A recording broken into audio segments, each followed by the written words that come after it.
ஒரு அழகான குட்டி பையன் அவங்க அப்பா அம்மாவோட வாழ்ந்துக்கிட்டு வந்தான். அவனோட அப்பா ஜமீன்தார் தோட்டத்துல வேலை பார்த்துட்டு வந்தாரு. அவர் பண்ற வேலைக்கு ரொம்பவே கம்மியா தான் சம்பளம் கொடுத்தாங்க. தினசரி சேவையை பூர்த்தி பண்றது கூட அவருக்கு பணம் கிடைக்கல. தினமும் அந்த சின்ன பையன் வீட்டுக்கு வந்து எனக்கு ஏதாச்சும் வாங்கித்தாங்கன்னு சொல்லி ரொம்ப அடம் பிடிச்சு அழுதுகிட்டே இருப்பான். ஒரு நாள் என்னாச்சுதுன்னா, கிராமத்துல நல்ல மழை பெஞ்சுக்கிட்டு இருந்தது.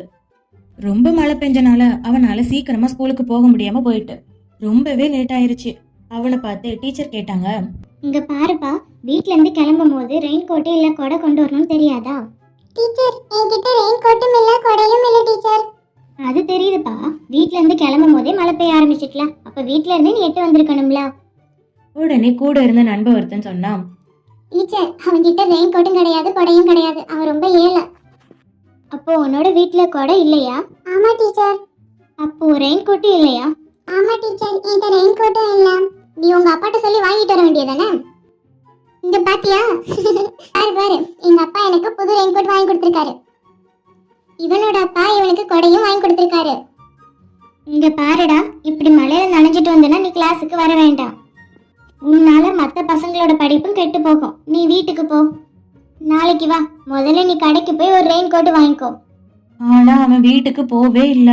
ஜன்னல் வழியா இருந்து டீச்சர் நடத்துற பாடத்தை கவனிச்சுக்கிட்டு இருந்தான். அவன் வீட்டுக்கு உடனே போகாம பாடம் எல்லாம் முடிஞ்சதுக்கு அப்புறம் தான் வீட்டுக்கு போனான். ஒரு நாள் அவங்க அப்பா அம்மாவை தன்னோட ஸ்கூலுக்கு கூட்டு போகணும்னு அவன் நினைச்சான். அவங்களும் உடனே கிளம்புனாங்க. அவங்க வீட்டுல இருந்து வெளியே வந்ததும் திடீர்னு மழை பெய்ய ஆரம்பிச்சுட்டு. அட, இந்த மழை கரெக்டா நம்ம கிளம்பும் போது வந்துருச்சு. அப்பா, எனக்கு ரெயின் கோட் இல்லனா கொடை ஏதாச்சும் வாங்கி தாங்கப்பா. கண்டிப்பா நான் வாங்கி தரேன், பாக்குறேன்ப்பா. அது வரைக்கும் அவன் எப்படி ஸ்கூலுக்கு போவான்? ஸ்கூல்ல எல்லா பசங்களும் அவனை கிண்டல் பண்றாங்களாம். அவன் ரொம்பவே பாவம். எல்லாரும் கிண்டல் பண்ணும்போது உனக்கு மனசு வருத்தமா இருக்குல்ல. இப்ப நீங்க எப்படியாவது ஒரு கொடை வாங்கிதான் ஆகணும். நான் என்னதான் செய்யறது? நான் நாள் முழுக்க வேலை செஞ்சாலும் அவங்க தர சம்பளம் தினமும் 2 ரொட்டிக்கு தான் சரியா இருக்குது. அப்படி இருக்கும்போது என்னால மட்டும் என்ன பண்ண முடியும்? இந்த மாதிரி ஒரு நிலைமையில என்னோட பையனுக்கு நான் எப்படி ரெயின் கோட் வாங்கி தர முடியும்?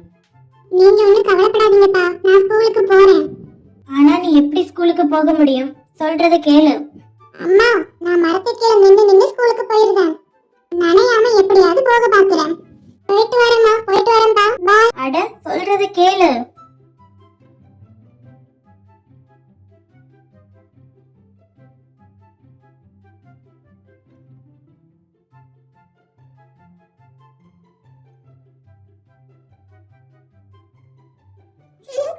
ரொம்ப நன்றி, நீங்க என்னோட உயிரை காப்பாத்திட்டீங்க. நான் உங்களை பார்த்துக்கிட்டே தான் இருக்கிறேன். நீங்க ஒவ்வொரு மரத்தடியில நின்னு போறீங்க. இப்படியே நின்னு போனா எப்படி போவீங்க? கொடை இல்லையா? நான் என்ன பண்றது? எங்க அப்பாவோட சம்பளம் பத்தல. அதுல ரெயின் கோட்லாம் வாங்க முடியாது. ஆனா ஸ்கூல்ல டீச்சர் மழையில நனைய கூடாதுன்னு சொல்றாங்க. நீங்க என்னோட உயிரை காப்பாத்திருக்கீங்க. அதனால உங்களுக்கு நான் ஏதாவது செய்யணும்னு நினைக்கிறேன். உங்களுக்கு நான் ரெயின் கோட் செஞ்சு தரவா? இந்தாங்க. ரொம்ப நன்றி. இது உங்களுக்கான ரெயின் கோட். இத போட்டுக்கிட்டு நீங்க மழையில நனையாம ஸ்கூலுக்கு போலாம். இது சரியா இருக்கும். இனிமே இத நீங்க போட்டுக்கிட்டா ஒரு மழை துளி கூட உங்க மேல படாம இருக்கும். நான் இந்த உதவியை என்னைக்குமே மறக்க மாட்டேன். இனிமே எந்த கவலையும் இல்லாம நான் நனையாமலே ஸ்கூலுக்கு அழகா போயிருவேன். அந்த சின்ன பையன் அவனோட ஸ்கூலுக்கு அவன் கிளாஸ் ரூமுக்கு போனான். எப்பவுமே கேலி பண்ற அவனோட ஃப்ரெண்ட்ஸ் எல்லாரும் அவன் கிட்ட வந்து பேசினாங்க. அவன் போட்டிருந்த அந்த ரெயின் கோட்டை பார்த்து எல்லாரும் ஆச்சரியப்பட்டாங்க. அன்னையில இருந்து அவனை யாருமே கேலி செய்யாம ரொம்ப நல்ல நண்பர்களா இருந்தாங்க. எல்லாரும் அவனோட ரெயின் கோட்டை பார்த்து புகழ்ந்து பேசிக்கிட்டே இருந்தாங்க. அன்னையில இருந்து அந்த பையனுக்கு கிளாஸ்ல ரொம்ப மரியாதை கிடைச்சிருந்து. இதே மாதிரி போய்கிட்டே இருந்துச்சு. ஒரு நாள் ஸ்கூல் முடிச்சு எல்லாரும் வெளியே போற சமயத்துல அவன் அவனோட ரெயின் கோட்டை போட்டு வெளியே போனான். எதிர்பாராத விதமா அப்போ அங்க மழை வந்துருச்சு. அவனோட சேர்த்து அவனோட ஃப்ரெண்ட்ஸும் மழையில நனையாம நின்னுகிட்டு இருந்தாங்க. அட ரங்கா, உனக்கு உடம்பு சரியில்லையா? உனக்கு என்ன ஆச்சு? நான் இன்னைக்கு வீட்ல இருந்து வரும்போது கொடை எடுக்கணும் தான் நினைச்சேன். ஆனா அது உடைஞ்சு போச்சு. நானும் என்னோட ரெயின் கோட் எடுத்து வரலாம்னு தான் பார்த்தேன். ஆனா அது கிழிஞ்சு போச்சு. அதனாலதான் நான் இப்போ மழையில நனையாம நின்னுகிட்டு இருக்கேன். ரங்கா, ஆனா இப்போ உன்கிட்ட கொடை இல்லையே, நீ எப்படி வீட்டுக்கு போக? ஓவரா பண்ணாத. ஒரு ரெயின் கோட் வச்சு ஓவரா சீன் போடுறியா? நானும் பாக்குறேன் எத்தனை நாளைக்கு சீன் போடுறேன்னு. இனிமே என்கிட்ட இந்த மாதிரி பேசுறவெல்லாம் வச்சுக்காத, புரியுதா? கொஞ்சம் அமைதியா இரு. உனக்கு ஏற்கனவே உடம்பு சரியில்லை. அதனால ரெயின் கோட் தரேன், அதை போட்டுக்கிட்டு நீ வீட்டுக்கு போ. நீ மழையில நனைஞ்சனா சளி பிடிக்கும், அதனால தான் நான் இதை சொல்றேன். நிஜமாவ சொல்ற? நீ எனக்கு உதவி செய்யணும்னு நினைக்கிறியா? ஆனா நான் உன்னை திட்டி இருக்கனே, எனக்காக நீ உதவி செய்ய போறியா? அதை விட ஆபத்துல இருந்தா கண்டிப்பா உதவணும், எடுத்துக்கோ. அடேங்கப்பா, ரெயின் கோட்டுக்கு மேல ரெயின் கோட் போட்டிருக்கியா? பரவாயில்லையே, உன்கிட்ட இவ்ளோ ரெயின் கோட்ஸ் இருக்கு, எப்படி? அட, இந்த ரெயின் கோட் எப்படி வந்தது? நான் ஒருத்தங்களுக்கு ஹெல்ப் பண்ண, அவங்க கொடுத்தாங்க. டேய், அவனுக்கு ரெயின் கோட் கொடுத்துட்ட, இப்போ எனக்கும் உடம்பு முடியலையே. அப்படினா எனக்கு என்ன கொடுப்ப? எனக்கும் கூட ப்ளீஸ். அப்போ நான் மட்டும் நினையலாமா? கவலைப்படாத, இந்த நீயும் போட்டுக்கோ. அட, உன்கிட்ட இன்னொரு ரெயின் கோட் கூட இருக்குதா?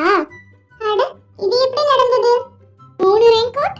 எனக்கும் ரெயின் கோட் இல்ல, எனக்கும் ஒன்று தரியா? எல்லாருக்கும் கொடுத்தா எனக்கு மட்டும் தரல, நான் மட்டும் மழையா நனைஞ்சா உனக்கு பிடிக்குமா? எனக்கும் ஒரு ரெயின் கோட் கொடுக்க முடியுமா? அப்படின்னா எத்தனை ரெயின் கோட் வச்சிருக்கா? ஏற்கனவே 3 ரெயின் கோட் கொடுத்தேன், இன்னும் இருக்குதா? அப்படி இருக்குன்னா எனக்கு ஒன்று கொடுப்பியா? கண்டிப்பா. ஸ்கூல் முடிச்சுட்டு வீட்டுக்கு போகிற வழியில் மறுபடியும் அந்த சிலந்தியை பார்த்தான். சிலந்தியை பார்த்து எப்படி ஒரு ரெயின் கோட்லேருந்து இத்தனை ரெயின் கோட் வந்துச்சுன்னு கேட்டான்.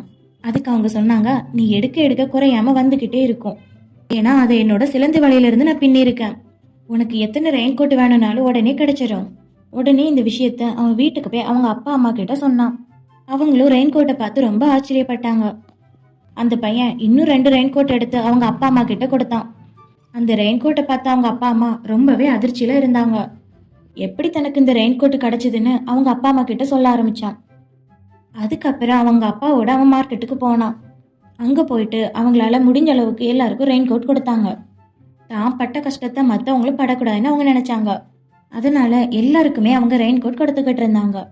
அதுக்கப்புறம் அந்த பையன்கிட்ட இருந்த ரெயின் கோட்டை வச்சு ஒரு கடையை ஆரம்பிச்சிட்டாங்க. பெரிய ரெயின் கோட்டு கடை.